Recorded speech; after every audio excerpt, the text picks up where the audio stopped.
Hello guys, ಇವತ್ತು ನಾನು ಹೊರಟಿದ್ದೀನಿ ಮುತ್ತಿನ ನಗರ ಎಂದು ಕರೆಯಲ್ಪಡುವ ಹೈದರಾಬಾದ್ಗೆ.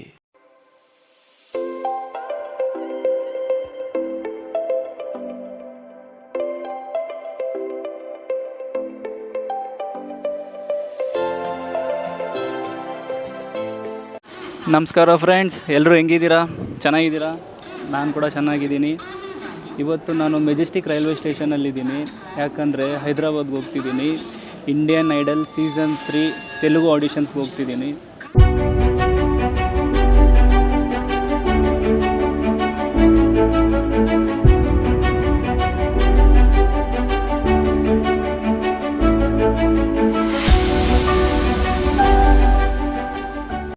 ಈಗಲೇ ಟಿಕೆಟ್ ತೊಗೊಂಬಂದಿದ್ದೀನಿ. ಜನರಲ್ ವಾರ್ಡ್ ಟಿಕೆಟ್ ಬೇರೆ ತೊಗೊಂಬಿಟ್ಟಿದ್ದೀನಿ. 3-4 ಡೇಸಿಂದ ಟ್ರೈ ಮಾಡಿದೆ ರಿಸರ್ವೇಷನ್ ಮಾಡೋಣ ಅಂತ. ಟಿಕೆಟ್ಗಳೆಲ್ಲೂ ಸಿಗಲಿಲ್ಲ. ವೇಟಿಂಗ್ ಲಿಸ್ಟಲ್ಲೇ ಇದೆ ಅಂತಲೇ ಹೇಳ್ತಿದ್ರು. ಆಡಿಷನ್ಸ್ಗೆ ನಾನು ಹೋಗ್ತಿರೋದು 2ನೇ ಸರಿ. ಇದು ಲಾಸ್ಟ್ ಇಯರ್ ಒಂದು ಸರಿ ಹೋಗಿದ್ದೆ, ಅಂದರೆ 2023 ಜನವರಿ ಮಂತಲ್ಲಿ ಒಂದು ಸರಿ ಇಂಡಿಯನ್ ಐಡಲ್ ಮಾಡಿದರು. ಆಗೊಂದು ಸರಿ ಹೋಗಿದ್ದೆ. ಬಟ್ ಈ ಥರ ಎಲ್ಲ ವ್ಲಾಗ್ ಮಾಡಿರಲಿಲ್ಲ. ಬಟ್ ಯೂಟ್ಯೂಬಲ್ಲಿ ಚಿಕ್ಕದಾಗಿ ಅಲ್ಲಿ ನಡೆದಿರೋ ವೀಡಿಯೋಸ್ ಎಲ್ಲ ಕ್ಯಾಪ್ಚರ್ ಮಾಡಿ ಯೂಟ್ಯೂಬಲ್ಲಿ ಹಾಕಿದ್ದೀನಿ. ಯೂಟ್ಯೂಬ್ ಲಿಂಕ್ ಡಿಸ್ಕ್ರಿಪ್ಷನಲ್ಲಿ ಹಾಕ್ತೀನಿ, ನೋಡ್ಕೊಂಬಿಡಿ. ಕೊನೆಗೂ ನಮ್ಮ ಟ್ರೈನ್ ಬಂದೇ ಬಿಡ್ತು. ಆದರೆ ಇಲ್ಲಿ ಖುಷಿ ಪಡೋ ವಿಚಾರ ಏನಂದರೆ, ಇಷ್ಟು ರಶಲ್ಲಿ ಕೂಡ ನನಗೆ ಸೀಟ್ ಸಿಕ್ಕಿದ್ದು.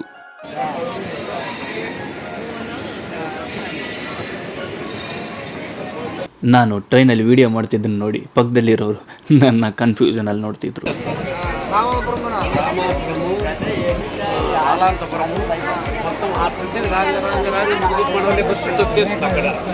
ಕೊನೆಗೂ ನಮ್ಮ ಜರ್ನಿ ಸ್ಟಾರ್ಟ್ ಆಯಿತು.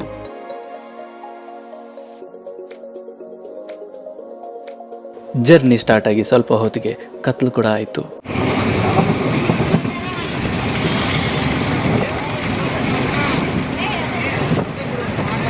ಟ್ರೈನಲ್ಲಿ ಹೋಗ್ತಾ ಹೋಗ್ತಾ ಕ್ರೌಡ್ ಜಾಸ್ತಿ ಆಗ್ತಿದೆ.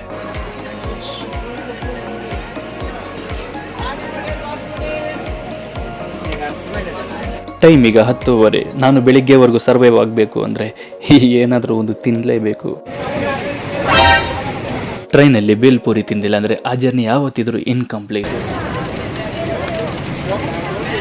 ನನ್ನ ಜೊತೆ ಪ್ರಯಾಣ ಮಾಡ್ತಿದ್ದ ಎಲ್ಲರೂ ನಿದ್ದೆ ಹೋದರು. ಆದರೆ ಈ ಸರಿ ಹೇಗಾದರೂ ಮಾಡಿ ಗೆಲ್ಲೇಬೇಕು ಅನ್ನೋ ನನ್ನಲ್ಲಿರೋ ಹಠ ನನ್ನನ್ನು ನಿದ್ದೆ ಮಾಡೋಕ್ಕೆ ಬಿಡ್ತಿರ್ಲಿಲ್ಲ.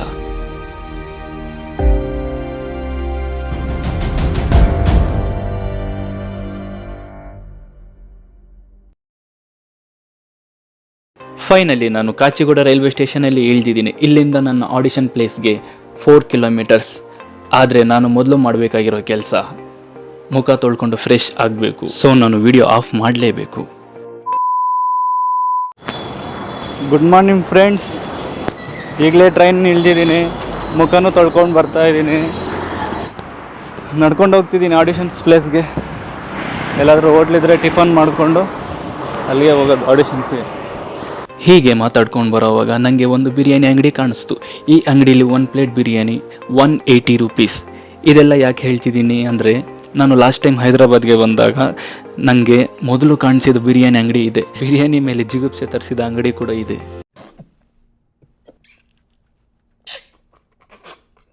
ಯಾವತ್ತೇ ಆಗಲಿ ನೀವು ಯಾವುದಾದ್ರೂ ಆಡಿಷನ್ಸ್ಗೆ ಹೋಗ್ತಿದ್ದೀರಾ ಅಂದರೆ ನಿಮ್ಮ Aadhaar card, PAN card, passport size photos ಮತ್ತು ಜೊತೆಗೆ ಒಂದು ಪೆನ್ ಕಂಪಲ್ಸರಿ ತೊಗೊಂಡು ಹೋಗಿ. ಈ ಸರಿ ಎಲ್ಲ ಡಾಕ್ಯುಮೆಂಟ್ಸ್ ಎಲ್ಲ ಎತ್ಕೊಂಡ್ಬಂದಿದ್ದೀನಿ. ಆಧಾರ್ ಕಾರ್ಡ್ ಜೆರಾಕ್ಸ್ ತಂದಿದ್ದೀನಿ, ಪಾಸ್ಪೋರ್ಟ್ ಫೋಟೋಸ್ ತಂದಿದ್ದೀನಿ. ಪ್ಯಾನ್ ಕಾರ್ಡ್ ಏನು ಕೇಳಲ್ಲ ಅನ್ಕೋತೀನಿ, ಅದಕ್ಕೆ ತಂದಿಲ್ಲ. ಪ್ಲೇಸಿಗೆ ಬಂದುಬಿಟ್ನ ಏನು ಕತೆ ಅಂದ್ಬಿಟ್ಟು.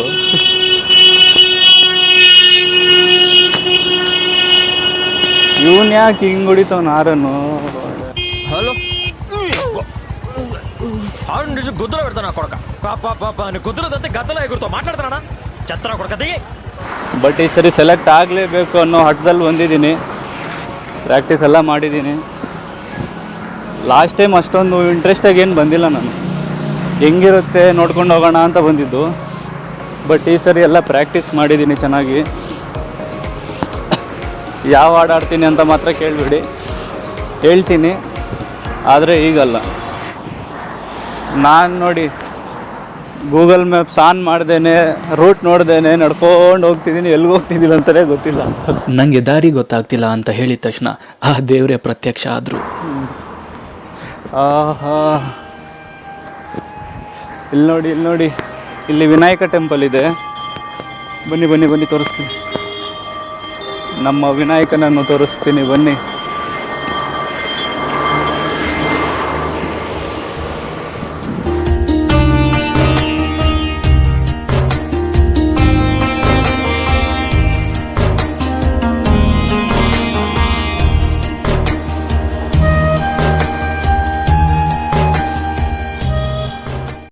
ಈಗಲೇ ದೇವಸ್ಥಾನ ಮುಗಿಸ್ಕೊಂಡು ಬರ್ತಾ ಇದ್ದೀನಿ.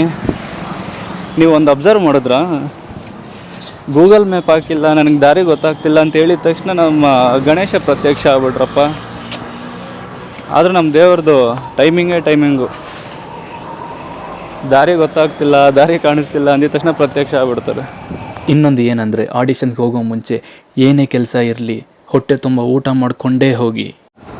ಯಾವತ್ತೇ ಆಗಲಿ ಆಡಿಷನ್ಸ್ಗೆ ಸ್ವಲ್ಪ ಲೇಟ್ ಆದರೂ ಪರವಾಗಿಲ್ಲ, ಏನಾದರೂ ಹೊಟ್ಟೆ ತುಂಬ ತಿನ್ಕೊಂಡೋಗಿ. ಬೆಳಿಗ್ಗೆ ಹೊಟ್ಟೆ ತುಂಬ ಟಿಫನ್ ಮಾಡ್ಕೊಂಡು ಹೋಗಿದ್ರು ಕೂಡ ಮಧ್ಯಾಹ್ನ ಆಗೋಷ್ಟರಲ್ಲಿ ತುಂಬ ಹಸುವಾಗುತ್ತೆ. ಆಡಿಷನ್ಸ್ ಮಾರ್ನಿಂಗಿಂದ ಈವ್ನಿಂಗ್ವರೆಗೂ ಇದ್ದೇ ಇರುತ್ತೆ. ಬಟ್ ಟಿಫನ್ ಮಾಡ್ಕೊಂಡೋಗಿ ಅಲ್ಲೊಂದು ಸರಿ ಎಂಟ್ರಿ ಆದರೆ ಮತ್ತೆ ಆಚೆ ಬರೋಕ್ಕಾಗಲ್ಲ. ಅದಕ್ಕೆ ಹೇಳ್ತಿರೋದು, ಟಿಫನ್ ಮಾಡಿಕೊಂಡು ಏನಾದರೂ ಹೊಟ್ಟೆ ತುಂಬ ತಿನ್ಕೊಂಡು ಹೋಗಿ ಯಾವತ್ತಾದರೂ ಆಡಿಷನ್ಸ್ಗೆ. ನಾನು ಲೊಕೇಶನ್ ಹಾಕ್ಕೊಳ್ದೇನೆ ಹೋಗ್ತಾನೇ ಇದ್ದೀನಿ. ಯಾವ ರೋಡು ಗೊತ್ತಿಲ್ಲ, ಏನೂ ಗೊತ್ತಿಲ್ಲ. ನನಗೆ ದಾರಿ ಗೊತ್ತಾಗ್ತಿಲ್ಲ ಅಂತ ಹೇಳಿದ ತಕ್ಷಣ ಮತ್ತೆ ದೇವರು ಪ್ರತ್ಯಕ್ಷ ಆದರು.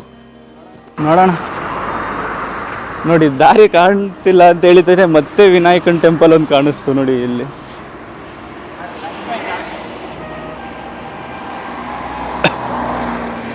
ಶ್ರೀ ಸಿದ್ಧಿವಿನಾಯಕ ಸ್ವಾಮಿ ದೇವಸ್ಥಾನವು. ಏನು ಗುರು ಇದು, ನಾನೇನು ಪ್ಲ್ಯಾನ್ ಮಾಡಿ ಹೇಳ್ತಿಲ್ಲ, ನನಗೆ ಗೊತ್ತೇ ಇಲ್ಲ ಇದೆಲ್ಲ. ಈ ರೋಡ್ ಗೊತ್ತಿಲ್ಲ, ಈ ಊರು ಗೊತ್ತಿಲ್ಲ, ಬಟ್ ನನಗೆ ದಾರಿ ಕಾಣಿಸ್ತಿಲ್ಲ ಅಂದಾಗೆಲ್ಲ ವಿನಾಯಕನ ಟೆಂಪಲ್ ಕಾಣಿಸ್ತಿದೆ ಇವತ್ತು. ಓ ಗಾಡ್, ದೇವರೇ ಗಣೇಶ ಹಿಂಗೆ ಜೊತೆಗಿರಪ್ಪ, ಸ್ವಲ್ಪ ಧೈರ್ಯ ಬರುತ್ತೆ. ಕೊನೆಗೂ ನಮಗೆ ಟಿಫನ್ ಮಾಡೋಕ್ಕೆ ಒಂದು ಹೋಟೆಲ್ ಸಿಕ್ತು. ದೋಸೆ ಹೋಗ್ತೀವಿ ಚಂಡಿ, ದೋಸೆ. ನಾವು ಆರ್ಡರ್ ಮಾಡಿದ್ದ ದೋಸೆ ಕೂಡ ಬಂದಿದೆ, ಆದರೆ ಈ ದೋಸೆ ನೋಡೋಕ್ಕೆ ಡಿಫರೆಂಟ್ ಆಗಿದೆ. ಶೇಂಗಾ ದೋಸೆ ಅನಿಸುತ್ತೆ, ಟ್ರೈ ಮಾಡೋಣ ಇದು.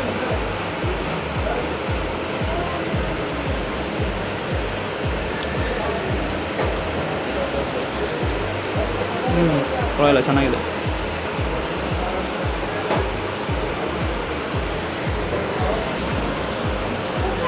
ನಾನು ಅಲ್ಲಿ ಟಿಫನ್ ಮಾಡಿ ಮತ್ತೆ ನನ್ನ ಪಯಣ ಶುರು ಮಾಡಿದೆ. ಇಲ್ಲಿ ಎಷ್ಟು ಶೆಕೆ ಅಂದರೆ ಬೆಳಿಗ್ಗೆಯಿಂದ 2-3 ಸರಿ ಮುಖ ತೊಳೆದಿದ್ರು ಕೂಡ ಇನ್ನೂ ಬೆವರ್ತಿದ್ದೀನಿ. ಸೆಕೆ ಅಂತ ತಡೆಯೋಕ್ಕಾಗ್ತಿಲ್ಲ, ಶರ್ಟ್ ಬಿಚ್ಚಿಬಿಡೋಣ ಅನ್ನೋ ಅಷ್ಟು ಸೆಕೆ ಆಗ್ತಿದೆ. ಓ, ಐ ಥಿಂಕ್ ಇದೆ ಅನಿಸುತ್ತೆ, ಹತ್ರ ಬಂದ್ಬಿಟ್ವಿ. ಇದೆ ಇಂಡಿಯನ್ ಐಡಲ್ ಪೋಸ್ಟಲ್ಲಿ ಹಾಕಿದ್ದಾರೆ, ತೋರಿಸ್ತೀನಿ. ಕೊನೆಗೂ ನಾವು ಬರಬೇಕಾಗಿದ್ದ ಜಾಗಕ್ಕೆ ಬಂದಿದ್ದೀವಿ. ಆದರೆ ಇಲ್ಲಿರೋ ಕಾಂಪಿಟೇಷನ್ನ ನೋಡಿ ನನ್ನಲ್ಲಿರೋ ಎಕ್ಸೈಟ್ಮೆಂಟ್ ಇನ್ನೂ ಜಾಸ್ತಿ ಆಗ್ತಿತ್ತು.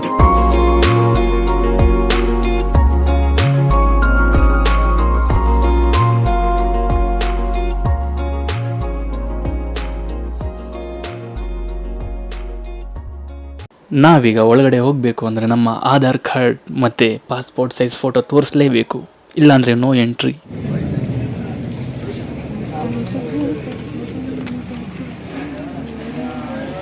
ಕೊನೆಗೂ ನನ್ನ ಒಳಗಡೆ ಬಿಟ್ಟರು. ನನ್ನ ಟೋಕೆನ್ ನಂಬರ್ 491, ಅಂದರೆ 490 ಮೆಂಬರ್ಸ್ದು ಆಲ್ರೆಡಿ ಆಡಿಷನ್ಸ್ ಮುಗ್ದಿದೆ. ಇಲ್ಲಿ ನೋಡಿ ಎಂಟ್ರೆನ್ಸ್. ಆಡಿಷನ್ಸ್ ಒಳಗಡೆ ಕಳಿಸೋಕೆ ಇನ್ನೂ 1 hour ಟೈಮ್ ಇದೆ. ಅದೇ ಟೈಮಲ್ಲಿ ಈ ಹುಡುಗ ಕಾಣಿಸ್ಕೊಂಡ. ಈ ಹುಡುಗನ ನೋಡಿ ನನಗೆ ಫಸ್ಟ್ ರ್ಯಾಂಕ್ ರಾಜು ಮೂವಿ ನೆನಪಾಯಿತು. తమ్ముడు నీకు ఎస్ తెలుసా? కేజీఎఫ్ వాడు మా అన్న. నమ్మవు కదా, చెప్పినా ಅಣ್ಣ. ಫಸ್ಟ್ ರ್ಯಾಂಕ್ ರಾಜು ಮೂವಿನೇ ನೆನಪಾಗಿದೆ. ಯಾಕೆ ಅಂದರೆ ನಾವು ಜಸ್ಟ್ ಪಾಸ್ ಆದರೆ ಸಾಕು ಅಂತ ಅನ್ಕೋತೀವಿ, ಆದರೆ ಈ ಹುಡುಗನಿಗೆ 10 out of 9.8 ಬಂದಿದ್ರು ಕೂಡ ಸ್ಯಾಡ್ ಆಗಿದ್ದಾನೆ. 9.8 చాలా బాధపడ్డావు ఒక 2 పాయింట్లు బాగుంటుంది. టాపర్ ఉన్నారు భయ్ మా క్లాస్ అందరికి 10 వచ్చింది, నాకు ఒక్కరికి 9 పాయింట్. ఇంటి అమ్మ బ్యాక్ బెంచర్స్ ఉన్నారు, బ్యాక్ బెంచర్స్ కి 9.5 9.8 బ్యాక్ క్లాస్ ఉన్నారు కూడా ఉన్నారు. నువ్వు మిడిల్ బెంచర్ అయితే డాన్స్ చేసావు కదా క్రికెట్లో ఉస్మానియా. ఉస్మానియా బిస్కెట్ అన్ని పెద్ద పెద్ద యూనివర్సిటీ పేర్లే చెప్తున్నాడు. నేను ಸ್ವಲ್ಪ ಹೊತ್ತಾದ್ಮೇಲೆ ನಮ್ಮನ್ನು ಒಳಗಡೆ ಬಿಟ್ಟರು. ಆದರೆ ಈ ಸರಿ ಅಷ್ಟೊಂದು ಕ್ರೌಡ್ ಇರಲಿಲ್ಲ. ಅದು ನನ್ನ ಬೇಜಾರಾಗೋ ಥರ ಮಾಡ್ತು. ಯಾಕಂದರೆ ಲಾಸ್ಟ್ ಟೈಮ್ ನಾವು ಮಾಡಿದ್ದ ಎಂಜಾಯ್ಮೆಂಟ್ ಈ ಸರಿ ಮಾಡೋಕ್ಕೆ ಆಗಲಿಲ್ಲ ಅಂತ.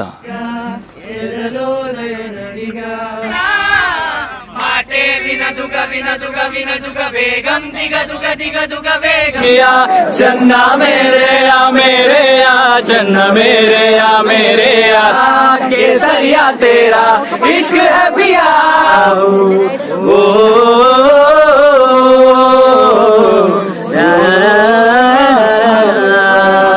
ಬಟ್ ಏನು ಮಾಡೋಕ್ಕಾಗಲ್ಲ, ಹೇಗಿದ್ದರೂ ನಾವು ಆಡಿಷನ್ ಕೊಡಲೇಬೇಕು.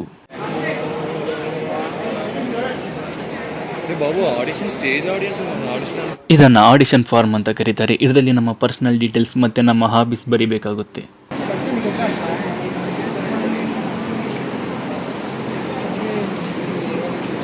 ಇದನ್ನು ಆಡಿಷನ್ ಸ್ಟಿಕ್ಕರ್ ಎಂದು ಕರೀತಾರೆ. ಇದರಲ್ಲಿ ನಮ್ಮ ಟೋಕೆನ್ ನಂಬರ್ ಬರೆದಿರ್ತಾರೆ. 1401.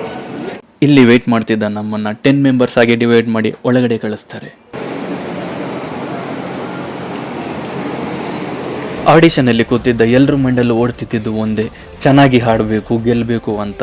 ಆದರೆ ನನ್ನ ಮೈಂಡಲ್ಲಿ ಓಡ್ತಿದ್ದು ಒಂದೇ, ನಾನು ಗೆಲ್ಲಬೇಕು ಅಂತ ಆಶೀರ್ವಾದ ಮಾಡಿ ಕಳಿಸಿದ್ದ 100 ಜನ ಕನಸು ನನ್ಸು ಮಾಡಬೇಕು ಅಂತ.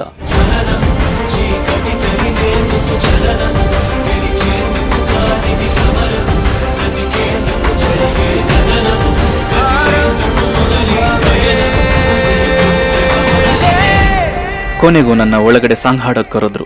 ನನ್ನ ಟ್ಯಾಲೆಂಟ್ ತೋರಿಸೋ ಟೈಮ್ ಬಂದೇ ಬಿಡ್ತು. ಗೈಸ್, ಇವಾಗಲೇ ಒಂದು ಫಸ್ಟ್ ರೌಂಡ್ ಮುಗ್ದಿದೆ. ಈಗಲೇ ಸಾಂಗ್ ಆಡ್ಬಿಟ್ಟು ಬಂದಿದ್ದೀನಿ. ಚೆನ್ನಾಗಿ ಆಡಿದ್ದೀನಿ, ನಾಟ್ ಬ್ಯಾಡ್. 2 ಸಾಂಗ್ ಆಡೋಕ್ಕೆ ಹೇಳಿದ್ರು, 2 ಆಡಿದ್ದೀನಿ. ರಿಸಲ್ಟ್ಗೆ ವೆಯ್ಟ್ ಮಾಡ್ತಾಯಿದ್ದೀನಿ. ಏನಂತಾರೋ ಗೊತ್ತಿಲ್ಲ, ಎಲ್ಲ ದೇವ್ರ ಮೇಲೆ ಬರ. ಆಡಿಷನ್ಸ್ ಕೊಟ್ಟ ಸ್ವಲ್ಪ ಹೊತ್ತಿಗೆ ರಿಸಲ್ಟ್ಸ್ ಕೂಡ ಅನೌನ್ಸ್ ಮಾಡಿದ್ರು. ಗಾಯ್ಸ್, ಈಗಲೇ ಸಿಂಗಿಂಗ್ದು ರಿಸಲ್ಟ್ಸ್ ಬಂತು. ಸೆಲೆಕ್ಟ್ ಆಯ್ತಾ ರಿಜೆಕ್ಟ್ ಆಯ್ತಾ ಅಂತ ಟೆನ್ಷನಲ್ಲಿದ್ದೀರಲ್ವಾ?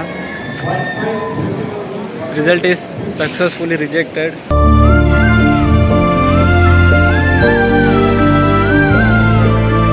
ಬಟ್ ನೋ ಪ್ರಾಬ್ಲಮ್, ನೀ ಕೊಡೆ ನಾ ಬಿಡೆ ಅನ್ನೋ ಥರ ಗೆಲ್ಲೋವರೆಗೂ ನಾನು ಬಿಡಲ್ಲ, ಅದು ಸೋಲಿಸ್ತಾನೆ ಇರುತ್ತೆ. ವಿಡಿಯೋದಲ್ಲಿ ನಾನು ನಗ್ನಗ್ತಾ ಮಾತಾಡ್ತಿದ್ರು, ಒಳಗಡೆ ನಾನು ತುಂಬ ಬೇಜಾರಾಗಿದ್ದೆ. Okay no problem. ಇನ್ನೇನು ಎಲ್ಲ ಮುಗೀತು ಅಂದ್ಕೊಂಡು ವಾಪಸ್ ಬರೋ ಟೈಮಲ್ಲಿ ತೆಲುಗು ಫೇಮಸ್ ಸಿಂಗರ್ ಆದ ಶ್ರೀರಾಮಚಂದ್ರ ಅವರು ಬರ್ತಿದ್ದಾರೆ ಅಂತ ಗೊತ್ತಾಗಿ ನಾನು ಮತ್ತೆ ವಾಪಸ್ ಬಂದು ಕೂತ್ಕೊಂಡೆ.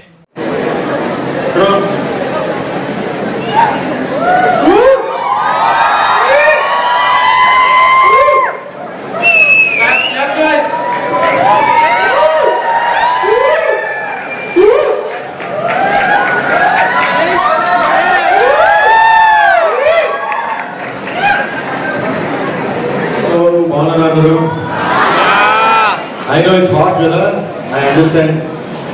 కొంచెం ఓపిక పట్టండి. ఆల్ ది బెస్ట్ అందరికి. కుమ్మేళ సీజన్ మనం వచ్చాం కదా అందుకే.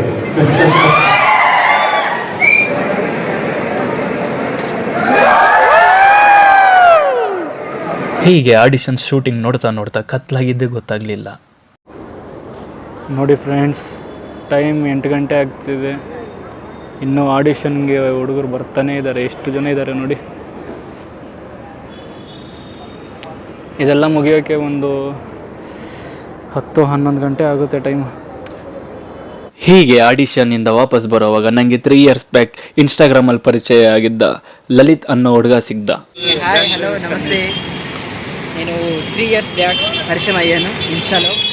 ఈరోజు మేము కలిసినందుకు చాలా చాలా ఎక్సైటింగ్గా ఫీల్ అవుతున్నాం. Very happy feeling. ಅವ್ರು ಹೇಳ್ತಿದ್ದಾರೆ 3 ವರ್ಷದ ಹಿಂದೆ ಪರಿಚಯ ಆದವ್ರು ಇನ್ಸ್ಟಾಗ್ರಾಮಲ್ಲಿ ಅಂತ. ತುಂಬ ಖುಷಿ ಆಗ್ತಿದೆ ನಾನು ಮೀಟಾಗಿ. ನಾನು ಆ್ಯಕ್ಚುಲಿ ವಾಪಸ್ ಬೆಂಗಳೂರು ಬರೋಣ ಅಂತ ಬರೋ ಟೈಮಲ್ಲಿ ಇವರು ಅಡ್ಡ ಬಂದಿತ್ತು. ತುಂಬ ಖುಷಿ ಆಯಿತು ನೋಡಿ. ಲಾಸ್ಟ್ ಇಯರೇ ಮೀಟ್ ಆಗಬೇಕಿತ್ತು, ಆಗಲಿಲ್ಲ. ಡೆಸ್ಟಿನೇಷನ್ ಇವತ್ತು ಮೀಟ್ ಆಗಬೇಕಂತ ಬರೆದಿತ್ತು. ಆಡಿಷನ್ಸ್ ಎಲ್ಲ ಮುಗೀತು. ಇವರು ಸೆಕೆಂಡ್ ರೌಂಡ್ ಸೆಲೆಕ್ಟ್ ಆಗಿದ್ರು. ಬೈ ಬ್ಯಾಡ್ ಲಕ್ ಸೆಕೆಂಡ್ ರೌಂಡ್లో వెళ్ళిపోయింది. ಹೀಗೆ ಮಾತಾಡ್ತಾ ಮಾತಾಡ್ತಾ ನನ್ನ ಜೊತೆಗಿದ್ದ ಎಲ್ಲ ಫ್ರೆಂಡ್ಸ್ ಅವರವರ ಊರಿಗೆ ಹೋಗ್ಬಿಟ್ರು. ಈಗ ಸದ್ಯಕ್ಕೆ ಒಬ್ಬನೇ ಇದ್ದೀನಿ.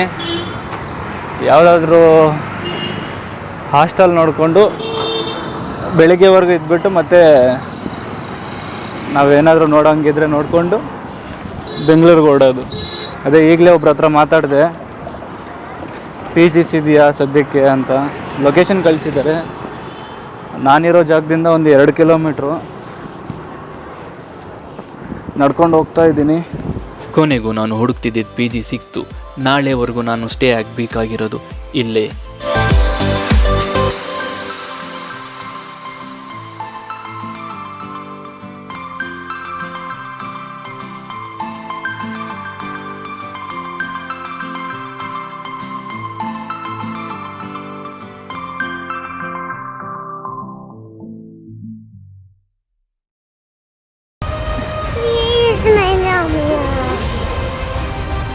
सीट ಇಲ್ಲ ಏನಿಲ್ಲ. आप क्या बोलना चाहते हैं? क्यों बोलना चाहते हैं?